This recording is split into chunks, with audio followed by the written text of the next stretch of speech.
একটা প্রশ্ন করেছেন কিছু ভাই। আসসালামু আলাইকুম প্রিয় সাহেব, গত কিছুদিন আগে চলমান গণতন্ত্র ইস্যু নিয়ে গণতন্ত্রের বিরুদ্ধে আপনি যে বক্তব্য দিয়েছিলেন, আপনি নাকি সেই বক্তব্যের ভুল স্বীকার করে এবং আপনার বক্তব্য প্রত্যাহার করে অমুকের কাছে ক্ষমা চেয়েছেন।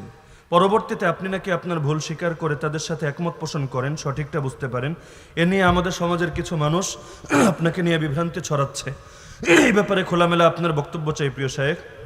এদের দাঁত ভাঙা জবাব দিয়ে দিন। এতক্ষণে আলোচনার মধ্যে জবাব বহুবার চলে এসেছে।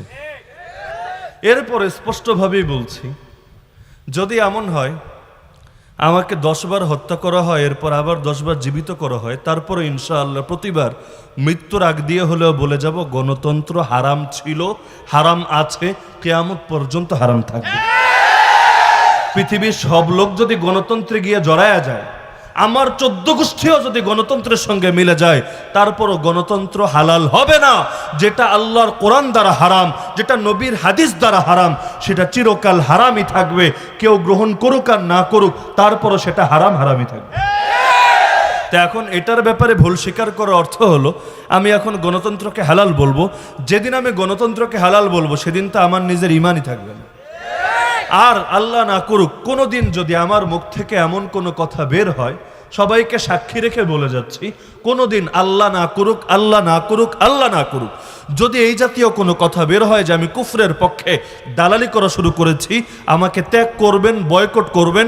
ইমাম ইবনে তাইমিয়া রাহিমাহুল্লাহ যেমন বলেছিলেন, তোমরা যদি দেখতে পাও আমি কোরআন মাথার উপর নিয়ে মঙ্গোলীয় তাতারি বাহিনীর সঙ্গে মিলে গিয়েছি, আর ওদের সঙ্গে ওদেরকে সাহায্য করে আমি মুসলমানদের বিরুদ্ধে যুদ্ধ চালাচ্ছি, তাহলে তোমরা আমার ইসলামের দুশ্মন মনে করবা, আমাকে তোমাদের তীরের লক্ষ্যবস্তু বানাবা। একই কথা আমিও বলে যাচ্ছি, সাক্ষী রেখে বলে যাচ্ছি। এই সাক্ষীর সবাই আপনারাও থাকবেন, মিডিয়াগুলোও থাকবে। কোনোদিন আল্লাহ না করুন যদি এমন হয় কুফরের পক্ষে, এই কুফরি ইজমগুলোর পক্ষে মুখ দিয়ে কথা বের হয়, আমাকে বয়কট করবেন। কারণ ব্যক্তি পূজার ইসলামে কোনো সুযোগ নেই। যতদিন হকের উপর কেউ থাকবে, তার প্রতি মহব্বত থাকবে হকরে মহব্বত করার কারণে। আর কেউ যদি হক থেকে সরে যায়, তার প্রতি কোনো মহব্বত থাকবে না। আল্লাহ রসুল সাল্লাল্লাহু আলাইহি ওয়াসাল্লামের জামানায় এমন হয়েছে, রাসূলের জামানায় অনেক লোক ইসলাম ছেড়ে মুরতাদ হয়ে গিয়েছে। এমনকি কেউ কেউ পরবর্তীতে শাতিম হয়েছে। আল্লাহ রাসূলের সাহাবীরা তাদের সঙ্গে মুরতাদা শাতিমের মতো আচরণ করেছেন, মুমিনের মতো আচরণ করে নাই। মরার আগে আদর্শ থেকে বিচ্যুত হওয়া যে কারো পক্ষে সম্ভব। তো বাপদাদা কি করে গেছে, এগুলো কোনো কথা না। আরে আমরা আকাবিরে দেওবন্দের নাম বেঁচে খাচ্ছি, তারা অনেক কিছু করেছেন, কিন্তু যোগ্য উত্তরসূরি যদি না হই, যদি এমন হয় যে নূহ আলাইহিস সালাম তো নবী, কিন্তু আমি তার পুত্র কেনানের মতো হয়ে গেলাম, সেই বাপদাদার নাম কোনো কাজে আসবে না। কেনান যদি নূহ আলাইহিস সালামের সাইনবোর্ড ব্যবহার করে, তা আযাব থেকে বাঁচতে পারবে না। লূত আলাইহিস সালামের স্ত্রী যদি শামের দোহাই দেয়, তারপর আযাব থেকে বাঁচতে পারবে না। আবু তালেব যদি নবীর চাচা হওয়ার দোহাই দেয়, তারপর আযাব থেকে বাঁচতে পারবে না। আজর যদি নবী ইব্রাহিমের বাপ হওয়ার দোহাই দেয়, তা আযাব থেকে বাঁচতে পারবে না। ফিরআউন যদি নবী মূসার পালক বাপ হওয়ার দোহাই দেয়, তাও বাঁচতে পারবে না। যে ধ্বংস হওয়ার সে ধ্বংস হবে। তো গণতন্ত্রের বিরুদ্ধে ছিলাম, এখনো আছি, মৃত্যু পর্যন্ত থাকবো ইনশাআল্লাহ।